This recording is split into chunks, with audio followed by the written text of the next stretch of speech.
Bom dia, queridos! Bom dia, oficial! Olá, Cândida!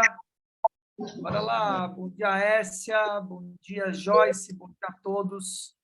Bom dia com alegria, com amor, com paz. Vamos aqui para mais um livro. Mais um livro. Leremos O Quarto de Despejo. Esse é o livro que nós vamos ler essa semana. Espero que vocês tenham tido um final de semana excepcional, incrível, tá? E que a gente tenha uma semana também consciente da bênção que já é. Que a gente possa estar utilizando de tudo aquilo que a gente já tem como recurso de uma forma consciente e plena durante essa semana. Carolina Maria de Jesus escreveu esse livro, Um Diário de uma Favelada, Quarto de Desespero. Me parece que pelos comentários agora no Aliança 559, que a Joyce já leu esse livro, né? Ela disse, esse livro é forte. É isso mesmo, Joyce? Foi, mas faz muito tempo que eu li. Tá bom. Então, vamos relê-lo. Beleza. Né? Nós vamos escutar o audiobook, como a gente fazia antigamente. Vamos escutar o audiobook e vamos ler aqui. Eu vou passando o texto junto com o audiobook. Tá bom? Bora lá. Vamos nessa. Que é bom é essa.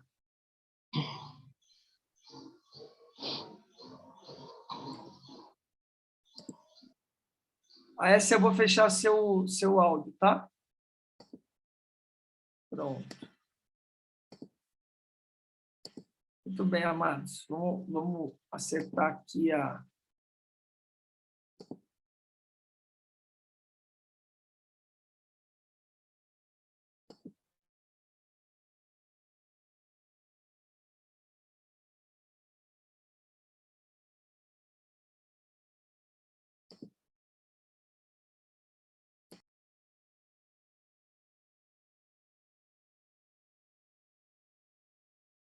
(15 de julho de 1955). Aniversário de minha filha Vera Eunice. Eu pretendia comprar um par de sapatos para ela, mas o custo dos gêneros alimentícios nos impede a realização dos nossos desejos. Atualmente somos escravos do custo de vida. Eu achei um par de sapatos no lixo, lavei e remendei para ela calçar. Eu não tinha um tostão para comprar pão, então eu lavei 3 litros e troquei com o Arnaldo. Ele ficou com os litros e deu-me pão. Fui receber o dinheiro do papel. Recebi 65 cruzeiros. Comprei 20 de carne, 1 quilo de toucinho e 1 quilo de açúcar, e 6 cruzeiros de queijo. E o dinheiro acabou-se. Passei o dia indisposta. Percebi que estava resfriada. À noite o peito doía-me. Comecei a tossir. Resolvi não sair à noite para catar papel. Procurei meu filho, João José. Ele estava na rua feliz perto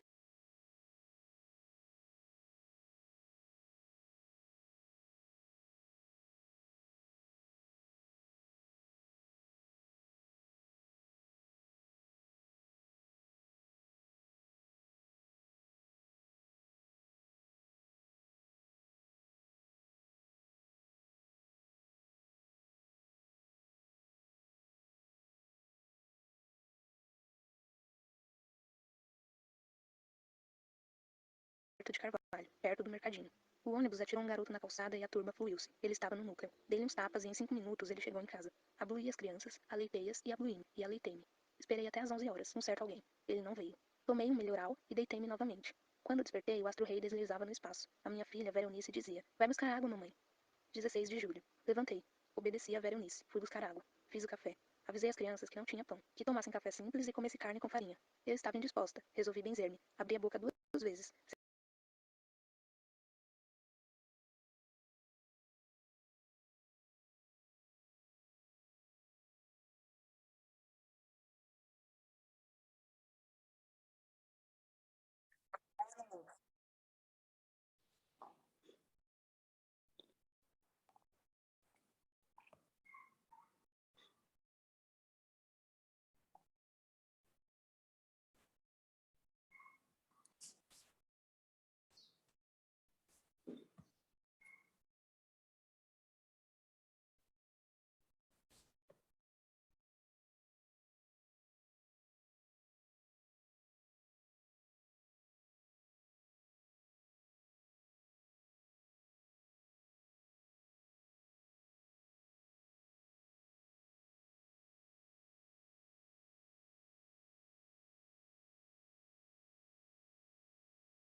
Obedeci a Vera Eunice. Fui buscar água. Fiz o café.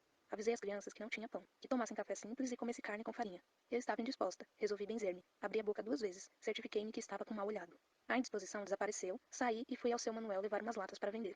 Tudo quanto eu encontro no lixo eu cato para vender. Deu 13 cruzeiros. Fiquei pensando que precisava comprar pão, sabão e leite para a Vera Eunice. E os 3 cruzeiros não dava. Cheguei em casa. Aliás, no meu barracão. Nervosa e exausta. Pensei na vida atribulada que eu levo. Cato papel, lavo roupa para 2 jovens. Permaneço na rua o dia todo. E estou sempre em falta.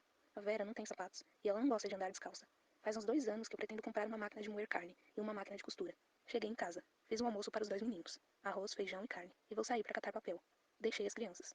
Recomendei-lhes para brincar no quintal e não sair na rua, porque os péssimos vizinhos que eu tenho não dão sossego aos meus filhos. Saí indisposta, com vontade de deitar, mas o pobre não repousa. Não tenho o privilégio de gozar descanso. Eu estava nervosa interiormente, ia maldizendo a sorte. Catei 2 sacos de papel, depois retornei. Catei uns ferros, umas latas e lenha. Vinha pensando, quando chegar na favela vou encontrar novidades. Talvez a Dona Rosa ou a indolente Maria dos Anjos brigaram com meus filhos. Encontrei a Veronice dormindo e os meninos brincando na rua. Pensei, são 2 horas. Creio que vou passar o dia sem novidade. O João José veio avisar-me que a perua que dava dinheiro estava chamando para dar mantimentos. Peguei a sacola e fui. Era o dono do Centro Espírita, da Rua Vergueiro 103. Ganhei 2 quilos de arroz, idem de feijão e 2 quilos de macarrão.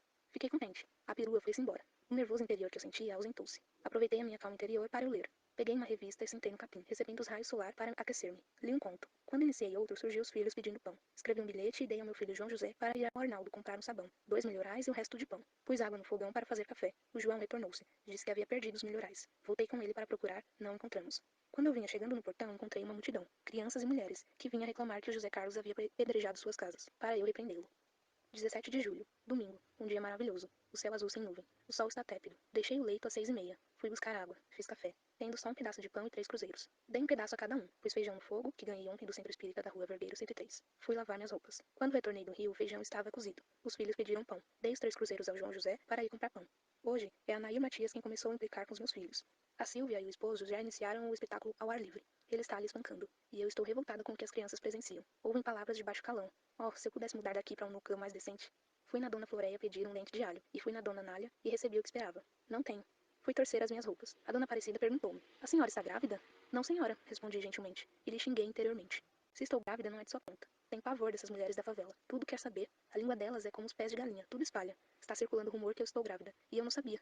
Saí à noite e fui catar papel. Quando eu passava perto do campo do São Paulo, várias pessoas saíam do campo, todas brancas, só um preto, e o preto começou a insultar-me. Vai catar papel, minha tia? Olha o buraco, minha tia. Eu estava indisposta, com vontade de deitar, mas prossegui. Encontrei várias pessoas amigas e parava para falar. Quando eu subi a Avenida Tiradentes, encontrei umas senhoras. Uma perguntou-me, sarou as pernas? Depois que operei, fiquei boa, graças a Deus, e até pude dançar no carnaval, com minha fantasia de penas. Quem operou-me foi o Dr. José Torres Neto, bom médico, e falamos de políticos. Quando uma senhora perguntou-me o que acho do Carlos Lacerda, respondi conscientemente. Muito inteligente, mas não tem educação. É um político de cortiço, que gosta de intriga, um agitador. Uma senhora disse que foi pena. A bala que pegou o major podia acertar no Carlos Lacerda. Mas o seu dia chegará, comentou outra. Várias pessoas afluíram-se, e eu era o alvo das atenções. Fiquei apreensiva, porque eu estava catando papel, andrajosa. Depois, não mais quis falar com ninguém, porque precisava catar papel. Precisava de dinheiro. Eu não tinha dinheiro em casa para comprar pão. Trabalhei até às 11h30. Quando cheguei em casa, era 24 horas. Esquentei comida. Dei para a Vera Eunice. Jantei e deitei-me. Quando despertei, os raios solares penetravam pelas frestas do barracão. 18 de julho. Levantei às 7 horas, alegre e contente. Depois que veio os aborrecimentos. Fui no depósito receber, 60 cruzeiros. Passei no Arnaldo. Comprei pão, leite, paguei o que devia e reservei dinheiro para comprar licor de cacau para a Vera Eunice. Cheguei no inferno. Abri a porta e pus os meninos para fora. A Dona Rosa, assim que viu meu filho José Carlos, começou a implicar com ele. Não queria que o menino passasse perto do barracão dela. Saiu com um pau para espancá-lo. Uma mulher de 48 anos brigar com criança. Às vezes eu saio, ela vem até a minha janela e joga o vaso de fezes nas crianças. Quando eu retorno, encontro os travesseiros sujos e as crianças fétidas. Ela odeia-me. Diz que sou preferida pelos homens bonitos e distintos, e ganho mais dinheiro do que ela. Surgiu a Dona Cecília. Veio repreender os meus filhos. Lhe joguei uma direta. Ela retirou-se. Eu disse, tem mulher que diz saber criar os filhos, mas algumas têm os filhos na cadeia classificado como um mau elemento. Ela retirou-se. Veio a indolente Maria dos Anjos. Eu disse, eu estava discutindo com a nota, já começou a chegar os trocos, os centavos. Eu não vou na porta de ninguém, e vocês quem vêm na minha porta aborrecer-me. Eu nunca xinguei filhos de ninguém. Nunca fui na porta de vocês reclamar contra seus filhos. Não pensa que eles são santos. É que eu tolero crianças. Veio a Dona Silvia reclamar contra os meus filhos, que os meus filhos são mal educados. Mas eu não encontro defeito nas crianças, nem nos meus, nem nos dela. Sei que criança não nasce com senso. Quando falo com uma criança, lhe dirijo palavras agradáveis. O que aborrece-me é elas vir na minha porta para perturbar a minha escassa tranquilidade interior. Mesmo elas aborrecendo-me, eu escrevo. Sei dominar meus impulsos. Tenho apenas 2 anos de grupo escolar, mas procurei formar o meu caráter. A única coisa que não existe na favela é solidariedade. Veio o peixeiro, Sr. Antônio Lira, e deu-me uns peixes. Vou fazer o almoço. As mulheres saíram, deixou-me em paz por hoje. Elas já deram um espetáculo. A minha porta atualmente é teatro. Todas as crianças jogam pedras, mas os meus filhos são os bodes expiatórios. Elas aludem que eu não sou casada, mas eu sou mais feliz do que elas. Elas têm marido. Caridade. Os meus filhos não são sustentados com pão de igreja. Eu enfrento qualquer espécie de trabalho para mantê-los, e elas têm que mendigar e ainda apanhar. Parece tambor. À noite, enquanto elas pedem socorro, eu tranquilamente no meu barracão ouço valsas venienses. Enquanto os esposos quebram as tábuas do barracão, eu e meus filhos dormimos sossegados. Não invejo as mulheres casadas da favela que levam vida de escravas indianas. Não casei e não estou descontente. Os que preferiam-me eram soeses, e as condições que eles me impunham eram horríveis. Tem a Maria José, mais conhecida por Josefa, que reside no barracão da rua B, número 9. É uma alcoólatra. Quando está gestante, bebe demais, e as crianças nascem e morrem antes dos 12 meses. Ela odeia-me porque os meus filhos vingam, e por eu ter rádio. Um dia ela pediu meu rádio emprestado. Disse-lhe que não podia emprestar, que ela não tinha filhos, podia trabalhar e comprar. Mas é sabido que pessoas que são dadas ao vício da embriaguez não compram nada. Nem roupas. Os ébrios não prosperam. Ela às vezes joga água nos meus filhos. Ela alude que eu não espanco os meus filhos. Não sou dada à violência. O José Carlos diz: Não fique triste, mamãe. Nossa Senhora parecia idade ter dó da senhora. Quando eu crescer, eu compro uma casa de tijolos para a senhora. Fui catar papel e permaneci fora de casa 1 hora. Quando retornei, vi várias pessoas às margens do rio. É que lá estava um senhor inconsciente pelo álcool, e os homens indolentes da favela lhes vasculhavam os bolsos, roubaram o dinheiro e rasgaram os documentos. É 5 horas. Agora que o senhor Heitor ligou a luz, e eu vou lavar as crianças para irem para o leito, porque eu preciso sair. Preciso de dinheiro para pagar a luz. Aqui é assim. A gente não gasta a luz, mas precisa pagar. Saí e fui catar papel. Andava depressa porque já era tarde. Encontrei uma senhora, ia maldizendo sua vida conjugal. Observei, mas não disse nada. Amarrei os sacos, pus as latas que cavei ao outro saco e vim para casa. Quando cheguei, liguei o rádio para saber as horas. Era 23h55. Esquentei corrida, li, despi-me e depois deitei. O sono surgiu logo. 19 de julho. Despertei às 7 horas com a conversa dos meus filhos. Deixei o leito, fui buscar água. As mulheres já estavam na torneira, as latas em fila. Assim que cheguei, a Florenciana perguntou-me: de que partido é aquela faixa? Li PSB e respondi: Partido Social Brasileiro. Passou o senhor Germano. Ela perguntou novamente: Senhor Germano, essa faixa é de que partido? Do Jânio. Ela rejubilou-se e começou a dizer que o doutor Ademar de Barros é um ladrão, que só as pessoas que não prestam é que aprecia e acata o doutor Ademar. Eu e Dona Maria Puerta, uma espanhola muito boa, defendíamos o doutor Ademar. Dona Maria disse: Eu sempre fui ademarista, gosto muito dele e de Dona Leonor. A Florenciana perguntou: Ele já deu esmola, senhora? Já, deu ao Hospital das Clínicas. Chegou a minha vez. Pus a minha lata para encher. A Florenciana prosseguiu elogiando o Jânio. A água começou a diminuir na torneira. Começaram a falar da Rosa, que ela carregava água desde as 4 horas da madrugada, que ela lavava toda a roupa em casa, que ela precisa pagar 20 cruzeiros por mês. Minha lata encheu. Eu vim embora. Estive revendo os aborrecimentos que tive esses dias. Suporto as contingências da vida resoluta. Eu não conseguia armazenar para viver. Resolvi armazenar paciência. Nunca feri ninguém. Tenho muito senso. Não quero ter processos. O meu registro geral é 845936. Fui no depósito receber o dinheiro do papel, 55 cruzeiros. Retornei depressa. Comprei leite e pão. Preparei Toddy para as crianças. Arrumei os leitos, pus feijão no fogo, varri o barraco. Chamei o senhor Ireno Venâncio da Silva para fazer um balanço para os meninos, para ver se eles permanecem no quintal, para os vizinhos não brigar com eles. Dei-lhe 16 cruzeiros. Enquanto ele fazia o balanço, eu fui ensaboar as roupas. Quando retornei, o senhor Ireno estava terminando o balanço. Os meninos deu valor ao balanço só na hora. Todos queriam balançar ao mesmo tempo. Fechei a porta e fui vender as latas. Levei os meninos. O dia está cálido. E eu gosto que eles recebam os raios solares. Que suplício, carregar a Vera e levar o saco na cabeça. Vendi as latas e os metais. Ganhei 31 cruzeiros. Fiquei contente. Perguntei: Seu Manuel, o senhor não errou na conta? Não, por quê? Porque o saco de latas não pesava tanto para ganhar 31 cruzeiros. É a quantia que eu preciso para pagar a luz. Despedi-me e retornei-me. Cheguei em casa, fiz o almoço. Enquanto as panelas fervia, eu escrevi um pouco. Dei o almoço às crianças e fui no clabim catar papel. Deixei as crianças brincando no quintal. Tinha muito papel. Trabalhei depressa pensando que aquelas bestas humanas são capazes de invadir o meu barracão e maltratar meus filhos. Trabalhei apreensiva e agitada. A minha cabeça começou a doer. Elas costumam esperar eu sair para vir no meu barracão espancar os meus filhos, justamente quando eu não estou em casa. Quando as crianças estão sozinhas e não podem defender-se. Nas favelas, as jovens de 15 anos permanecem até a hora que das querem. Mescla-se com as meretrizes, contam suas aventuras. Há os que trabalham, e há os que levam a vida à torta e à direita. As pessoas de mais idade trabalham. Os jovens é que renegam o trabalho. Tem as mães que catam frutas e legumes nas feiras. Tem as igrejas que dá pão. Tem o São Francisco, que todos os meses dá mantimentos. Café, sabão, etc. Elas vai na feira, cata a cabeça de peixe, tudo que pode aproveitar. Come qualquer coisa. Tem estômago de cimento armado. Às vezes eu ligo o rádio e danço com as crianças. Simulamos uma luta de boxe. Hoje eu comprei marmelada para eles. Assim que dei um pedaço a cada um, percebi que eles me dirigiam um olhar terno. E o meu João José disse: Que mamãe boa! Quando as mulheres feras invadem o meu barraco, os meus filhos lhes jogam pedras. Elas dizem: Que crianças mal educadas. Eu digo: Os meus filhos estão defendendo-me. Vocês são incultas. Não pode compreender. Vou escrever um livro referente à favela. Hei de citar tudo o que aqui se passa e tudo o que vocês me fazem. Eu quero escrever o livro e vocês, com estas cenas desagradáveis, me fornecem os argumentos. A Silvia pediu-me para retirar o seu nome do meu livro. Ela disse: Você é mesmo uma vagabunda. Dormia no albergue noturno. O seu fim era acabar na maloca. Eu disse: Está certo. Quem dorme no albergue noturno são os indigentes. Não tem recurso e o fim é mesmo nas malocas. E você, que diz nunca ter dormido no albergue noturno, o que veio fazer aqui na maloca? Você era para estar residindo numa casa própria. Por que a sua vida rodou igual a minha? Ela disse: A única coisa que você sabe fazer é catar papel.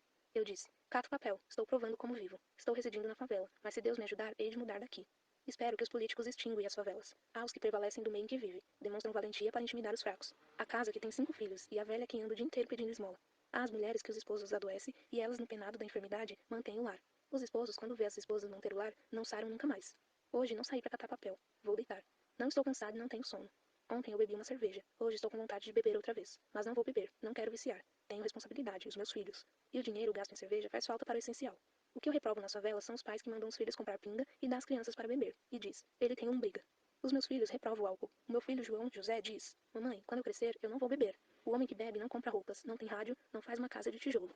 O dia de hoje me foi benéfico. As rascoas da favela estão vendo eu escrever e sabem que é contra elas. Resolveram me deixar em paz. Nas favelas, os homens são mais tolerantes, mais delicados. As bagunceiras são as mulheres. As intrigas delas é igual a de Carlos Lacerda, que irrita os nervos. E não há nervos que suporto. Mas eu sou forte, não deixo nada impressionar-me profundamente. Não me abalo. 20 de julho. Deixei o leito às 4 horas para escrever. Abri a porta e contemplei o céu estrelado.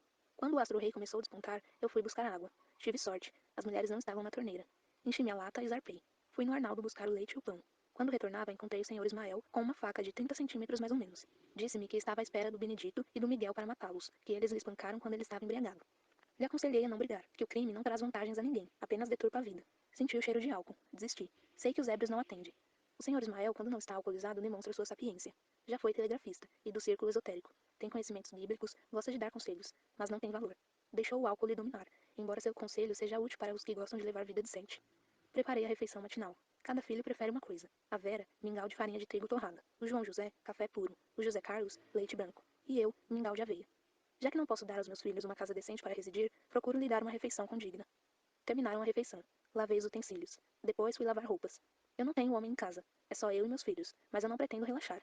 O meu sonho era andar bem limpinha, usar roupas de alto preço, residir numa casa confortável. Mas não é possível. Eu não estou descontente com a profissão que exerço. Já habituei-me a andar suja. Já faz 8 anos que cato papel. O desgosto que tenho é residir em favela. Durante o dia, os jovens de 15 e 18 anos sentam na grama e falam de roubo. E já tentaram assaltar o empório do senhor Raimundo Guelo. E ficou carimbado com uma bala. O assalto teve início às 4 horas. Quando o dia clareou, as crianças catavam dinheiro na rua e no capinzal. Teve criança que catou 20 cruzeiros em moeda e sorria exibindo dinheiro, mas o juiz foi severo, castigou impiedosamente. Fui no rio lavar as roupas e encontrei Dona Mariana, uma mulher agradável e decente. Tem 9 filhos e um lar modelo. Ela e o esposo tratam-se com educação. Visam apenas viver em paz e criar os filhos. Ela também ia lavar roupas. Ela disse-me que o Benedito da Dona Geralda todos os dias ia preso, que a rádio patrulha cansou de vir buscá-lo. Arranjou serviço para ele na cadeia. Achei graça, dei risada. Estendi as roupas rapidamente e fui catar papel. Que suplício catar papel atualmente. Tenho que levar a minha filha, Vera Eunice. Ela está com 2 anos e não gosta de ficar em casa. Eu ponho o saco na cabeça e levo-a nos braços. Suporto o peso do saco na cabeça e suporto o peso da Vera Eunice nos braços. Tem hora que revolto-me, depois domino-me. Ela não tem culpa de estar no mundo. Refleti. Preciso ser tolerante com os meus filhos. Eles não têm ninguém no mundo a não ser eu. Como é pungente a condição de mulher sozinha sem um homem no lar. Aqui, todas implicam comigo. Dizem que falo muito bem, que sei atrair os homens. Quando fico nervosa, não gosto de discutir. Prefiro escrever. Todos os dias eu escrevo. Sento no quintal e escrevo. Não posso sair para catar papel. A Vera Eunice não quer dormir. E nem José Carlos. A Silvia e o marido estão discutindo. Têm 9 filhos e não respeitam-se. Brigam todos os dias. Vendi o papel. Ganhei 140 cruzeiros. Trabalhei em excesso, senti-me mal. Tomei umas pílulas de vida e deitei. Quando eu ia dormindo, despertava com a voz do senhor Antônio Andrade, discutindo com a esposa. 21 de julho. Despertei com a voz de Dona Maria perguntando-me se eu queria comprar banana e alface. Olhei as crianças. Estavam dormindo. Fiquei quieta. Quando eles vêem as frutas, sou obrigada a comprar. Mandei o meu filho João José no Arnaldo comprar açúcar e pão. Depois fui lavar roupas. Enquanto as roupas curava, eu sentei na calçada para escrever. Passou um senhor e perguntou-me: "O que escreve?" "Todas as lambanças que pratica os favelados, esses projetos de gente humana." Ele disse: "Escreve e depois dá um crítico para fazer a revisão." Olhou as crianças ao meu redor e perguntou: "Esses filhos são seus?" Olhei as crianças. Meu era apenas 2, mas como todos eram da mesma cor, afirmei que sim. "Seu marido onde trabalha?" "Não tenho marido e nem quero." Uma senhora que estava me olhando escrever despediu-se. Pensei, talvez ela não tenha apreciado a minha resposta. É muito filho para sustentar. Ele abriu a carteira, pensei, agora ele vai dar dinheiro a qualquer uma dessas crianças pensando que todas são meus filhos. Fui imprudente mentindo. Mas a minha filha Vera Eunice ergueu o braço e disse, dá, eu té, com papa pato.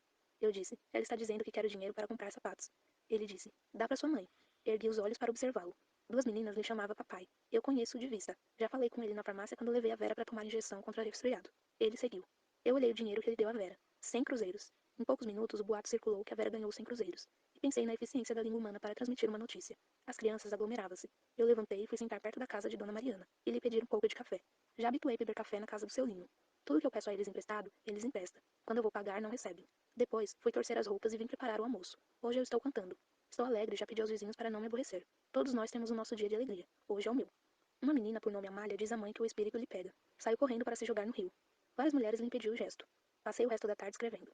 Às 4h30, o senhor Heitor ligou a luz. Dei banho nas crianças e preparei para sair. Fui catar papel, mas estava indisposta. Vim embora porque o frio era demais. Quando cheguei em casa, era 22h30. Liguei o rádio. Tomei banho. Esquentei comida. Li um pouco. Não sei dormir sem ler. Gosto de manusear um livro. O livro é a melhor invenção do homem. 22 de julho. Tem hora que revolto com a vida atribulada que levo. E tem hora que me conformo. Conversei com uma senhora que cria uma menina de cor. É tão boa para a menina. Lhe compra vestidos de alto preço. Eu disse. Antigamente eram os pretos que criavam os brancos. Hoje são os brancos que criam os pretos. A senhora disse que cria a menina desde 9 meses. E que a negrinha dorme com ela e que lhe chama de mãe. Surgiu um moço. Disse ser seu filho. Contei umas anedotas. Eles riram e eu segui cantando. Comecei a catar papel. Subi a rua Tiradentes. Cumprimentei as senhoras que conheço. A dona da tinturaria disse. Coitada, ela é tão boazinha. Fiquei repetindo no pensamento. Ela é tão boazinha. Eu gosto de ficar dentro de casa, com as portas fechadas. Não gosto de ficar nas esquinas conversando. Gosto de ficar sozinha e lendo. Ou escrevendo.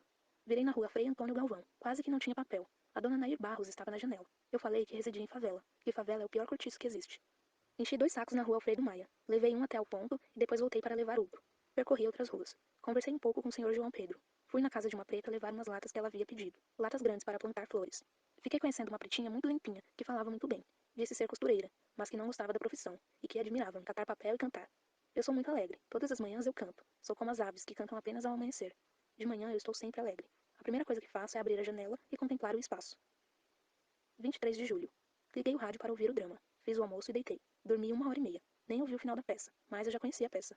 Comecei a fazer o meu diário. De vez em quando parava para repreender os meus filhos. Bateram na porta. Mandei o João José abrir e mandar entrar. Era o seu João. Perguntou-me onde encontrar folhas de batatas para sua filha bochechar um dente. Eu disse que na portuguesinha era possível encontrar. Quis saber o que escrevia. Eu disse ser o meu diário. Nunca vi uma preta gostar tanto de livros como você. Todos têm um ideal. O meu é gostar de ler. O seu João deu 50 centavos para cada menino. Quando ele me conheceu, eu tinha só 2 meninos.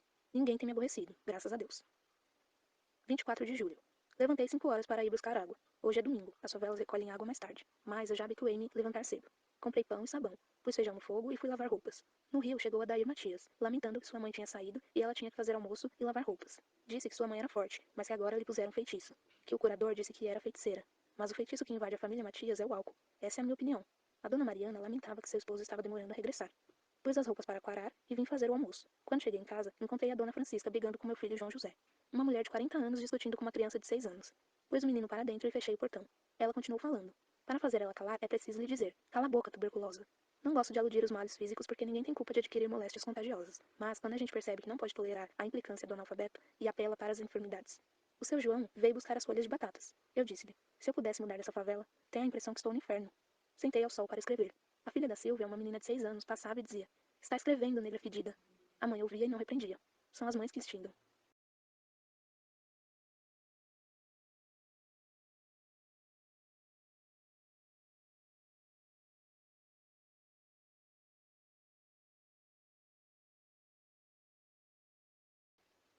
25 de julho. Amanheci contente. Estou cantando. As únicas horas que tenho sossego aqui na favela é de manhã. Hoje, a dona Francisca mandou sua filha de 7 anos provocar-me, mas eu estava com muito sono. Fechei a porta e deitei. Fui visitar o filho recém-nascido de Dona Maria Puerta, uma espanhola de primeira, a joia da favela, e o ouro no meio de chumbo. 27 de julho. Levantei de manhã e fui buscar água. Discuti com o esposo da Silvia porque ele não queria deixar eu encher minhas latas. Não tinha dinheiro em casa. Esquentei comida amanhecida e dei aos meninos. O senhor Ireno disse-me que esta noite houve roubo na favela, que roubaram roupas da dona Floreia e 1000 cruzeiros de dona Paulina. O meu barracão também está sendo visado. 2 noites que não saio para catar papel. Para evitar aborrecimentos, eu levei o rádio para a casa de dona Floreia. E eu que estou querendo comprar uma máquina de costura. Seu Gino veio dizer-me para eu ir no quarto dele, que eu estou lhe desprezando. Disse-lhe, não, é que eu estou escrevendo um livro para vendê-lo. Viso com esse dinheiro comprar um terreno para eu sair da favela. Não tenho tempo para ir na casa de ninguém. Seu Gino insistia. Ele disse, bate que eu abro a porta. Mas o meu coração não pede para eu ir no quarto dele. 28 de julho. Fiquei horrorizada. Haviam queimado meus 5 sacos de papel. A neta de Dona Elvira, a que tem 2 meninas e que não quer mais filhos porque o marido ganha pouco, disse, nós vimos a fumaça. Também a senhora põe os sacos ali no caminho. Põe lá no mato onde ninguém os vê. Eu ouvi dizer que vocês lá da favela vivem uns roubando os outros. Quando elas falam, não sabem dizer outra coisa a não ser roubo. Percebi que foi ela quem queimou meus sacos. Resolvi retirar com nojo delas. Aliás, já haviam dito-me que eles são os portugueses malvados. Que a Dona Elvira nunca fez um favor a ninguém, para eu ficar prevenida. Não estou ressentida. Já estou tão habituada com a maldade humana. Sei que os sacos vão me fazer falta. Fim do diário de 1955. 2 de maio de 1958. Eu não sou indolente. Há tempos que eu pretendia fazer meu diário, mas eu pensava que não tinha valor e achei que era perder tempo. Eu fiz uma reforma em mim. Quero tratar as pessoas que eu conheço com mais atenção. Quero enviar um sorriso amável às crianças e aos operários. Recebi intimação para comparecer às 8 horas da noite na delegacia do 12. Passei o dia catando papel. À noite, os meus pés doíam tanto que eu não podia andar. Começou a chover. Eu ia na delegacia, ia levar José Carlos. A intimação era para ele. O José Carlos está com 9 anos. 3 de maio. Fui na feira da rua Carlos de Campos, catar qualquer coisa. Ganhei bastante verdura, mas ficou sem efeito, porque eu não tenho gordura. Os meninos estão nervosos por não ter o que comer. 6 de maio. De manhã não fui buscar água. Mandei João carregar. Eu estava contente. Recebi outra intimação. Eu estava inspirado e os versos eram bonitos e eu esqueci de ir na delegacia. Era 11 horas quando eu recordei do convite do ilustre tenente da 12. O que eu aviso aos pretendentes da política é que o povo não tolera fome, e preciso conhecer a fome para descrevê-la. Estão construindo um circo aqui na rua Araguaia. Circo Teatro Nilo. 9 de maio. Eu cato papel, mas não gosto. Então eu penso, faz de conta que eu estou sonhando. 10 de maio. Fui na delegacia e falei com o tenente. Que homem amável. Se eu soubesse que ele era tão amável, eu teria ido na delegacia na primeira intimação. O tenente interessou-se pela educação dos meus filhos. Disse-me que a favela é um ambiente propenso, que as pessoas têm mais possibilidades de delinquir do que tornar-se útil à pátria e ao país. Pensei, se ele sabe disso, por que não faz um relatório e envia para os políticos? O senhor Jânio Quadros, o Kubitschek e o doutor Ademar de Barros. Agora falar para mim, que sou uma pobre lixeira? Não posso resolver nem as minhas dificuldades. O Brasil precisa ser dirigido por uma pessoa que já passou fome. A fome também é professora. Quem passa fome aprende a pensar no próximo e nas crianças. 11 de maio. Dia das Mães. O céu está azul e branco. Parece até que a natureza quer homenagear as mães que atualmente se sentem infelizes por não poder realizar os desejos de seus filhos. O sol vai galgando. Hoje não vai chover. Hoje é o nosso dia. A dona Terezinha veio visitar-me. Ela deu-me 15 cruzeiros. Disse-me que era para a Vera ir no circo. Mas eu vou deixar o dinheiro para comprar pão amanhã, porque eu só tenho 4 cruzeiros. Ontem eu ganhei metade de uma cabeça de porco no frigorífico. Comemos a carne e guardei os ossos. E hoje pus os ossos para ferver. E com o caldo fiz as batatas. Os meus filhos estão sempre com fome. Quando eles passam muita fome, eles não são exigentes no paladar. Surgiu a noite. As estrelas estão ocultas. O barraco está cheio de pernilongos. Eu vou acender uma folha de jornal e passar pelas paredes. E assim que os favelados matam mosquitos. 13 de maio. Hoje amanheceu chovendo. É um dia simpático para mim. É o dia da abolição. Dia que comemoramos a libertação dos escravos. Nas prisões, os negros eram os bodes expiatórios. Mas os brancos agora são mais cultos. E não nos trata com desprezo. Que Deus ilumine os brancos para que os pretos sejam felizes. Continua chovendo. E eu tenho só feijão e sal. A chuva está forte. Mesmo assim, mandei os meninos para a escola. Estou escrevendo até passar a chuva, para eu ir lá no Sr. Manuel vender os ferros. Com o dinheiro dos ferros vou comprar arroz e linguiça. A chuva passou um pouco. Vou sair. Eu tenho tanta dó dos meus filhos. Quando eles veem as coisas de comer, eles bradam. Viva a mamãe! A manifestação agrada-me, mas eu já perdi o hábito de sorrir. 10 minutos depois, eles querem mais comida. Eu mandei o João pedir um pouquinho de gordura à Dona Ida. Ela não tinha. Mandei-lhe um bilhete assim. Dona Ida, peço-te se pode me arranjar um pouco de gordura, para eu fazer uma sopa para os meninos. Hoje choveu e eu não pude catar papel. Agradeço, Carolina. Choveu, esfriou, e o inverno que chega. É no inverno a gente come mais. A Vera começou a pedir comida, e eu não tinha. Era a reprise do espetáculo. Eu estava com 2 cruzeiros. Pretendia comprar um pouco de farinha para fazer um virado.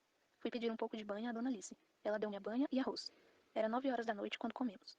E assim, no dia 13 de maio de 1958, eu lutava contra a escravatura atual, a fome. 15 de maio. Tem noite que eles improvisam uma batucada e não deixam ninguém dormir.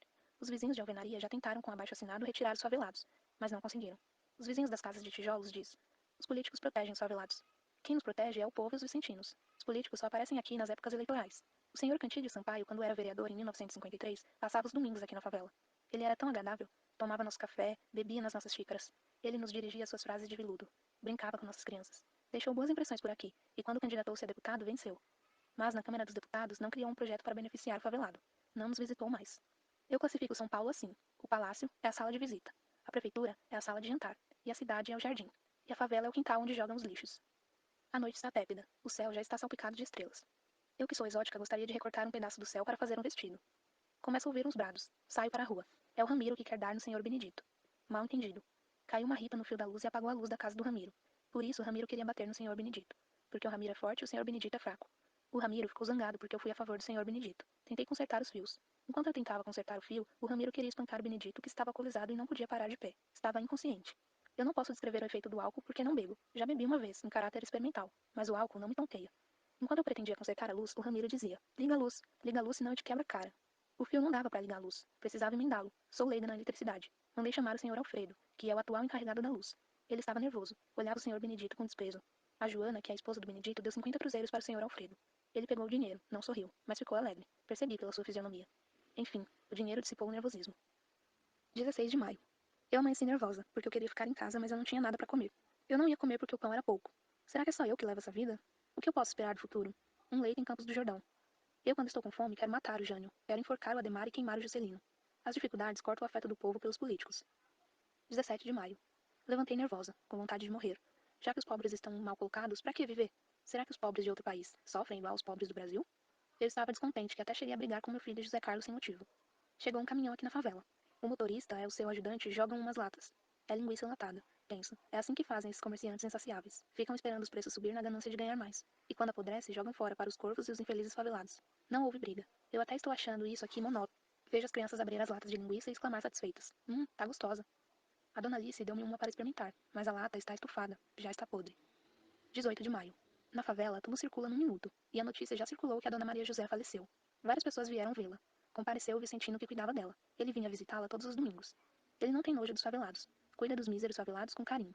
Isso competia ao tal serviço social. Chegou o esquife, cor roxa, cor da amargura que envolve o coração dos favelados. A dona Maria era crente e dizia que os crentes antes de morrer já estão no céu. O enterro é às 3 da tarde. Os crentes estão entoando um hino. As vozes são afinadas. Tenho a impressão que são anjos que cantam. Não vejo ninguém bêbado. Talvez seja por respeito à extinta, mas duvido. Acho que é porque eles não têm dinheiro. Chegou o carro para conduzir o corpo sem vida de Dona Maria José, que vai para sua verdadeira casa própria, que é a sepultura. A Dona Maria José era muito boa. Dizem que os vivos devem perdoar os mortos, porque todos nós temos os nossos momentos de fraqueza. Chegou o carro fúnebre. Estão esperando a hora para sair o enterro. Vou parar de escrever. Vou torcer as roupas que ensaboei. Não gosto de ver enterros. 19 de maio. Deixei o leito às 5 horas. Os pardais já estão iniciando a sua sinfonia matinal. As aves devem ser mais felizes que nós. Talvez entre elas reina amizade e igualdade. O mundo das aves deve ser melhor do que dos favelados, que deitam e não dormem porque deitam-se sem comer. O que o senhor Juscelino tem de aproveitável é a voz. Parece um sabiá, e a sua voz é agradável aos ouvidos. E agora o sabiá está residindo na gaiola de ouro que é o catete.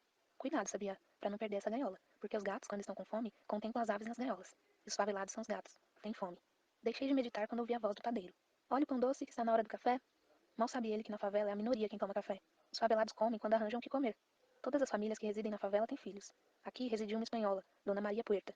Ela comprou um terreno e começou a economizar para fazer a casa. Quando terminou a construção da casa, os filhos estavam fracos do pulmão. São 8 crianças. Havia pessoas que nos visitavam e dizia: Credo, pra que viver num lugar assim só os porcos? Isso aqui é o chiqueiro de São Paulo. Eu estou começando a perder o interesse pela existência. Começo a revoltar. E a minha revolta é justa. Lá veio o assoalho, porque estou esperando a visita de um futuro deputado, e ele quer que eu faça uns discursos para ele. Ele disse que pretende conhecer a favela, que se for eleito, há de abolir as favelas. Contemplava extasiado o céu cor de anil, e eu fiquei compreendendo que eu adoro meu Brasil. O meu olhar pousou nos arvoredos que existem no início da rua Pedro Vicente. As folhas moviam-se. Pensei, elas estão aplaudindo o meu gesto de amor à minha pátria. Toquei o carrinho e fui buscar mais papéis. A Vera ia sorrindo, e eu pensei no Casemiro de Abreu, que disse, ri, criança, a vida é bela. Só se a vida era boa naquele tempo, porque agora a época está apropriada para dizer, chora, criança, a vida é amarga. Eu ando tão preocupada que ainda não contemplei os jardins da cidade. É época das flores brancas, a cor que predomina. E o mês de Maria e os altares devem estar adornados com flores brancas. Devemos agradecer Deus, ou a natureza que nos deu as estrelas para adornar o céu, e as flores para adornar os prados, e as várzeas e os bosques. Quando eu seguia na Avenida Cruzeiro do Sul, ia uma senhora com um sapato azul e uma bolsa azul. A Vera disse-me, olha mamãe, que mulher bonita, ela vai no meu carro. É que a minha filha, Veronice, disse que vai comprar um carro só para carregar pessoas bonitas. A mulher sorriu e a Vera prosseguiu. A senhora é cheirosa. Percebi que a minha filha sabe bajular. A mulher abriu a bolsa e deu-lhe 20 cruzeiros. Aqui na favela, quase todos lutam com dificuldades para viver, mas quem manifesta o que sofre é só eu, e faço isso em prol dos outros. Muitos catam sapatos no lixo para calçar, mas os sapatos já estão fracos e aturam só 6 dias. Antigamente, isto é, de 1950 até 1956, os favelados cantavam, faziam batucadas. 1957, 1958, a vida foi ficando causticante. Já não sobra dinheiro para eles comprar pinga. As batucadas foram cortando-se até extinguir-se. Outro dia eu encontrei um soldado. Perguntou-me: Você ainda mora na favela? Por quê? Porque vocês deixaram a rádio patrulha em paz. É o dinheiro que não sobra para a aguardente. Deitei o João e a Vera e fui procurar o José Carlos. Telefonei para a central. Nem sempre o telefone resolve as coisas. Tomei o bonde e fui. Eu não sentia frio. Parece que o meu sangue estava a 40 graus. Fui falar com a polícia feminina, que me deu a notícia do José Carlos que estava lá na rua Asdrubal Nascimento. Que alívio. Só quem é mãe que pode avaliar.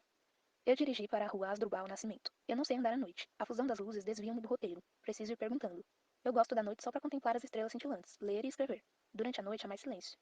Cheguei na rua Asdrubal Nascimento. O guarda mandou-me esperar. Eu contemplava as crianças. Umas choravam, outras estavam revoltadas com a interferência da lei que não lhes permite agir à sua vontade. O José Carlos estava chorando. Quando ouviu a minha voz, ficou alegre. Percebi o seu contentamento. Olhou-me, e foi o olhar mais terno que eu já recebi até hoje. Às 8h30 da noite, eu já estava na favela respirando o odor dos excrementos, que mescla com o barro podre. Quando estou na cidade, tenho a impressão que estou na sala de visita, com seus lustres de cristais, seus tapetes de veludos, almofadas de cetim. E quando estou na favela, tenho a impressão que eu sou um objeto fora de uso, digno de estar no quarto de despejo. 20 de maio. O dia vinha surgindo quando eu deixei o leito. A Vera despertou e cantou, e convidou-me para cantar. Cantamos. O João e o José Carlos tomaram parte. Amanheceu garoando. O sol está elevando-se, mas o seu calor não dissipa o frio. Eu fico pensando, tem época que é sol que predomina, tem época que é a chuva, tem época que é o vento, agora é a vez do frio.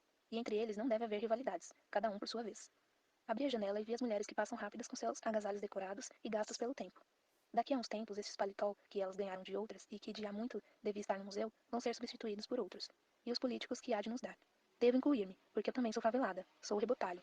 Estou no quarto de despejo, e o que está no quarto de despejo ou queima-se ou joga-se no lixo.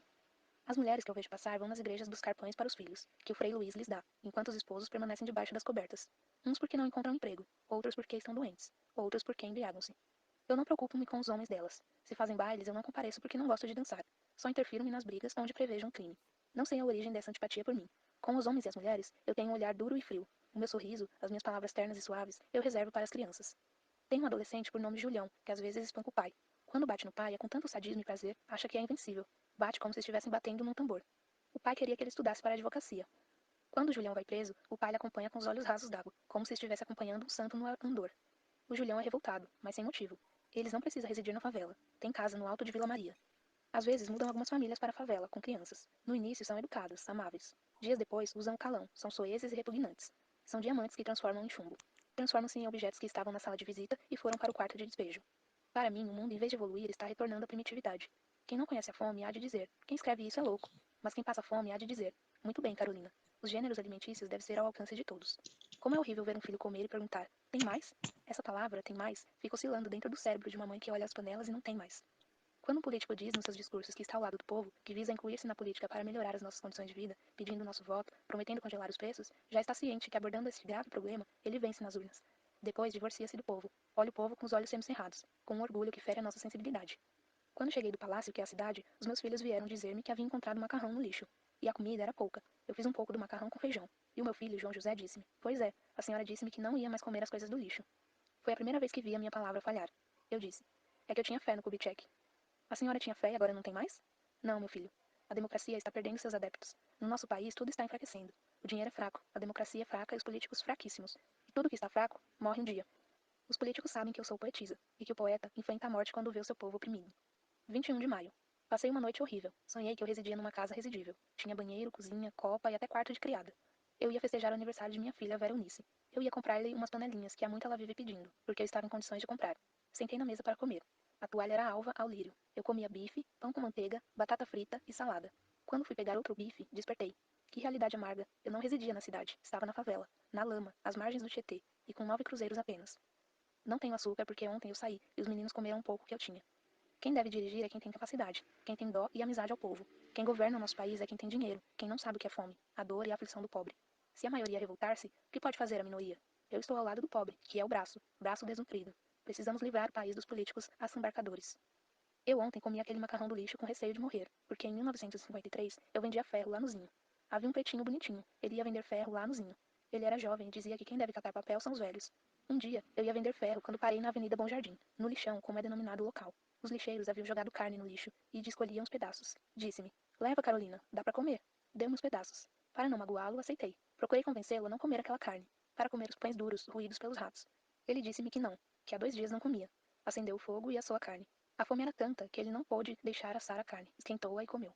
Para não presenciar aquele quadro, saí pensando: faz de conta que eu não presenciei essa cena. Isso não pode ser real num país fértil igual ao meu. Revoltei contra o tal serviço social que diz ter sido criado para reajustar os desajustados, mas não toma conhecimento da existência infausta dos marginais. Vendi os ferros no Zinho e voltei para o quintal de São Paulo, a favela. No outro dia, encontraram um pretinho morto. Os dedos do seu pé abriram. O espaço era de 20 centímetros. Ele aumentou-se como se fosse de borracha. Os dedos do pé parecia leque. Não trazia documentos. Foi sepultado como um Zé qualquer. Ninguém procurou saber seu nome. Marginal não tem nome. De 4 em 4 anos, muda seus políticos e não soluciona a fome. Quem tem a sua matriz nas favelas e as sucursais nos lares dos operários. Quando eu fui buscar água, vi uma infeliz caída perto da torneira porque ontem dormiu sem jantar. É que ela está desnutrida. Os médicos que nós temos na política sabem disso. Agora eu vou na casa da dona Julita trabalhar para ela. Fui catando papel. O senhor Samuel pesou. Recebi 12 cruzeiros. Subi a Avenida Tiradentes catando papel. Cheguei na rua Frei Antônio Santana de Galvão, 17, trabalhar para a dona Julita. Ela disse-me para eu não iludir com os homens, que eu posso arranjar outro filho, e que os homens não contribuem para criar o filho. Sorri e pensei. Em relação aos homens, eu tenho experiências amargas. Já estou na maturidade. Quadra que o senso já criou raízes. Achei um cará no lixo, uma batata doce e uma batata solsa. Cheguei na favela, os meus meninos estavam roendo um pedaço de pão duro. Pensei, para comer estes pães era preciso que eles tivessem dentes elétricos.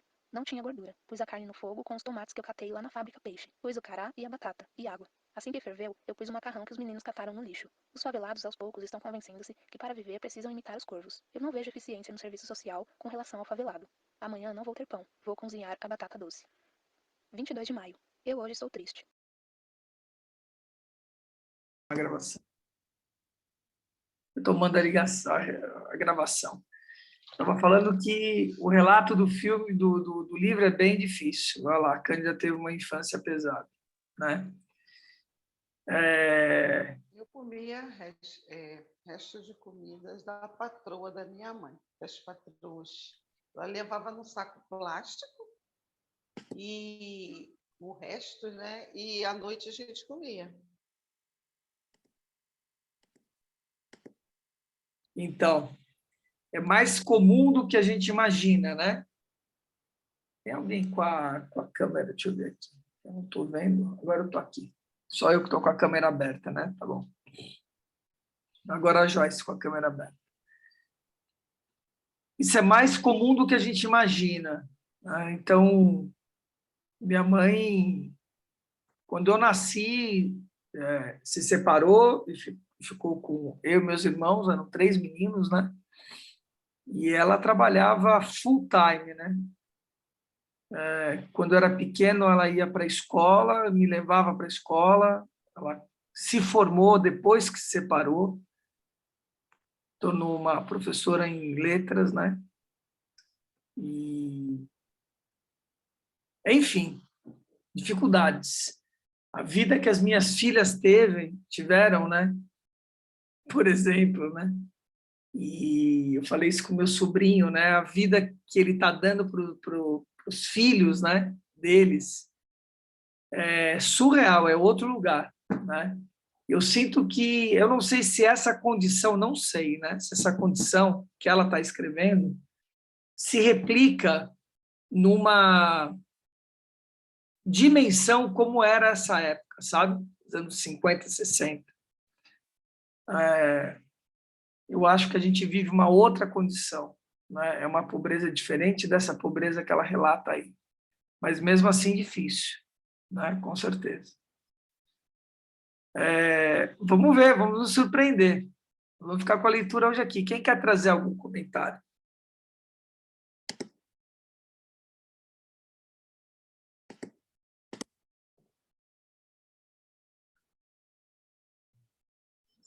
Eu acho que para algumas, Sim. para algumas pessoas a realidade mudou, mas para uma parcela da população ainda continua nesse lugar. É só olhar a quantidade de gente que foi despejada durante a quarentena, a quantidade de gente que foi parar na rua. Né? Então, assim, pela inatividade do poder público, esse lugar continua aqui no país. Eu tenho minha dúvida. Para olhar, continua. Eu tenho minhas dúvidas, né? Porque a condição que ela relata, morando na favela, eu acho que é a condição hoje de um morador de rua, não é a condição de quem mora na favela, entendeu? Eu acho que as pessoas que moram na comunidade, como é falado hoje, né, não passam essa condição que ela está descrevendo, né? Tem um mínimo de dignidade. O que ela descreve é uma coisa indigna, completamente indigna. Eu acho que quem vive essa condição indigna, estou colocando como acho, não tenho certeza disso não, porque não vivo na comunidade, não tenho contato. Já tive um tempo atrás, mas bem muito tempo atrás. Eu sinto que essa linha de indignidade, ela se dá ao morador de rua hoje, entendeu? Que mora em barraco, na rua, etc. E não quem mora numa comunidade. Essa é a impressão que eu tenho, né?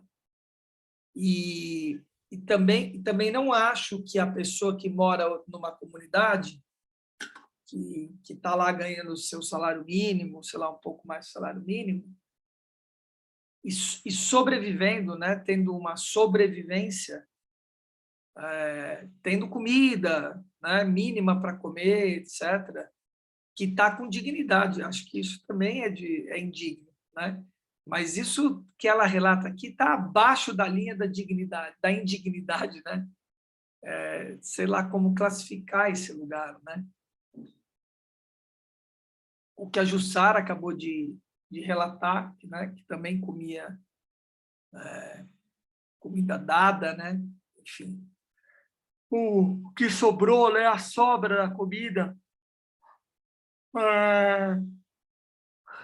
Vamos ver. Eu sinto que o livro vai ser uma revolução, assim, né? Que essa escrita dela, esse lugar dela escrever, vai levar ela a um lugar que vai tirar ela dessa condição, né? Porque, ao fim e ao cabo, o que ela está trazendo como relato agora, nesse começo, apesar dessa condição indigna, eu não me contamino com essa ambiência. Apesar dessa condição indigna, eu ainda sonho com algo diferente. Apesar dessa condição indigna, eu escrevo, né, sobre isso. Isso é incrível, cara, entendeu? É uma questão de decisão, né, da pessoa, que eu sempre falo, não é a condição que faz a pessoa, é a decisão dela. Minha mãe falava sobre isso, ela falava, não é porque uma pessoa está estudando num colégio particular que ela vai entrar na USP, que ela vai ser uma pessoa inteligente.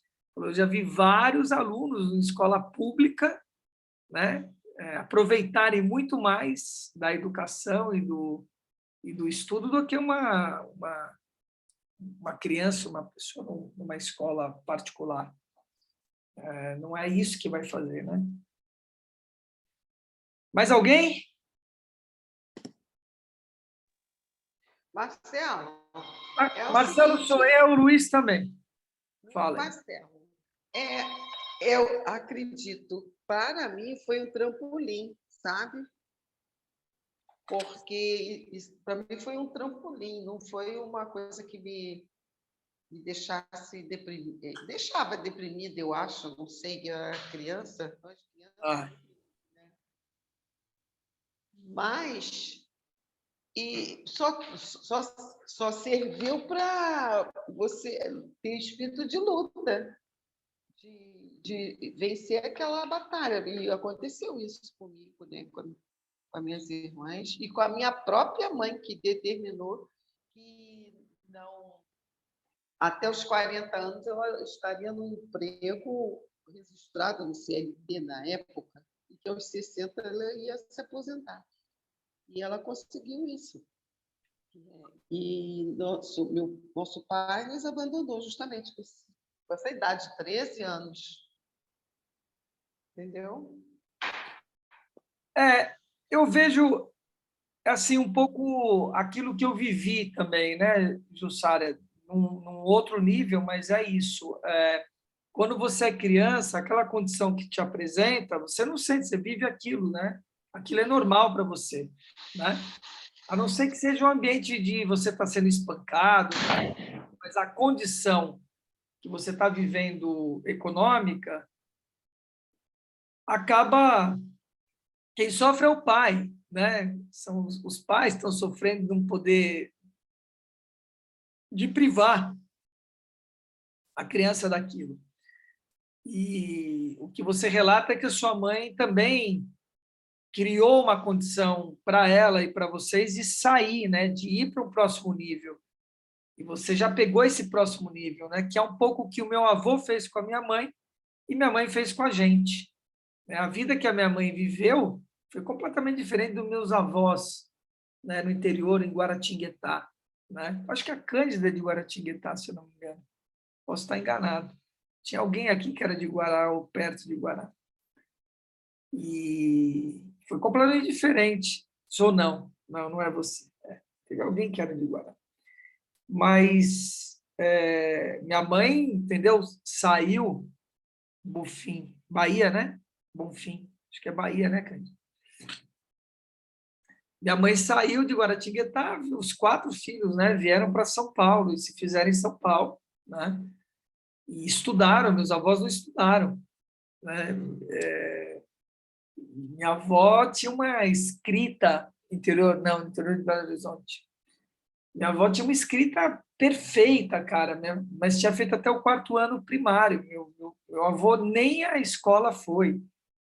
Foi ser barbeiro, depois foi ser meio caixeiro viajante, trabalhar com transporte entre São Paulo, né, ali o Vale do Paraíba e Belo Horizonte, Minas, e depois se tornou um vendedor de piano numa loja de imóveis e pianos, né, a Casa Viviane. Foi assim que ele criou meus tios, minha mãe e meus tios, né?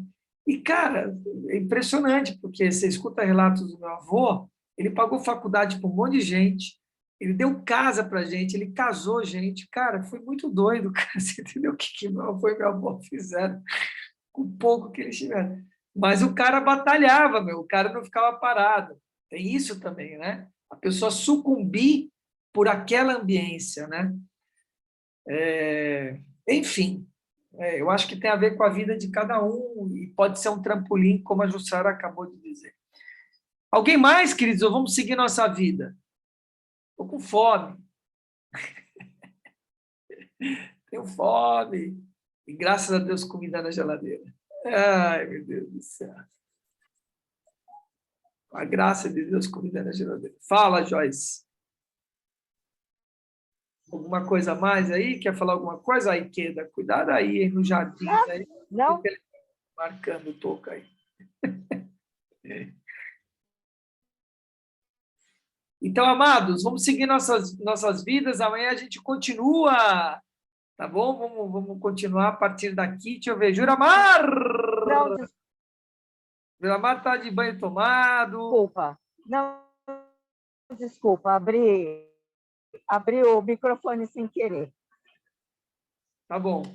Cândida quer permanecer firme na leitura, tá bom? Eu abri só a câmera para vocês me verem, mas o microfone eu vou fechar. Não vou falar nada, não. Um abraço para todos vocês. Você já falou, Juramar. Alô, Eu ia falar. alô, bom dia a todos! Queridos, então, ó, 9 horas não, 19h59, o sexto pilar da maratona de 9 pilares, 9 dias de maratona, os 9 pilares, tá? 19h59 a gente se vê lá no YouTube.